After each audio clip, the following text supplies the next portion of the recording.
100 வருடங்களுக்கு முன்னால் நமது நாட்டில் முக்கியமா கன்சம்ஷன்ல ரொம்ப கம்மி.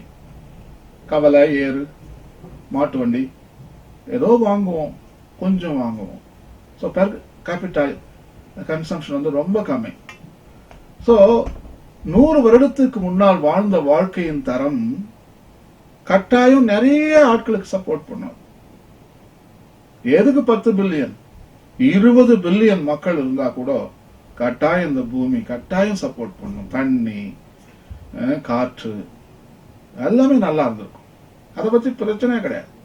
ஆனால் இன்றைய தினம் நிறைய நம்ம கன்சியூம் பண்றோம். முதலாளித்துவ ஆன்மீகத்தில் நாம் இருக்கிறோம்.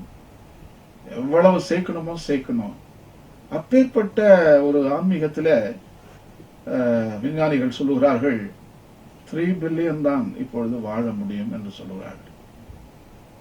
300 கோடி தான் இந்த பூமியை சப்போர்ட் பண்ண முடியும். ஆனால் மாதா டெலிவிஷன் நான் பேசுகின்ற பொழுது விஞ்ஞான பார்வையிலும் அலசி பார்க்கிறோம், இறையியல் பார்வையிலும் பார்க்கின்ற பொழுது இறைவன் கட்டாயம் நம்மளை கைவிட மாட்டார். எல்லாவற்றுக்கும் உணவு கொடுப்பார். நம்மை அனாதையாக அவர் விட மாட்டார். நமது விசுவாசம் நமக்கு சொல்லுகின்றது. அதே நேரத்தில் நாமும் இறைவனுடைய திட்டத்தோடு நாம் கோஆபரேட் செய்ய வேண்டும், உதவி செய்ய வேண்டும். நமது உலகிலே நாம் மட்டும் வாழ்ந்தால் சிறப்பு அல்ல. இந்த செல்வங்கள் நம்மை சுற்றி இருக்க வேண்டும். இயற்கை செல்வம் தான் ஒரு மனிதனுக்கும் ஒரு நாட்டிற்கும் சிறப்பை கொடுக்கின்றது. நமது மலைகளை பார்த்து நாம் வியப்படைகிறோம். நமது வனங்களை பார்த்து, வனங்கள் இருக்கக்கூடிய மரங்களை பார்த்து, அவற்றில் இருக்கக்கூடிய விலங்குகளை பார்த்து ஒவ்வொரு நாடும் பெருமை கொள்ளுகின்றது.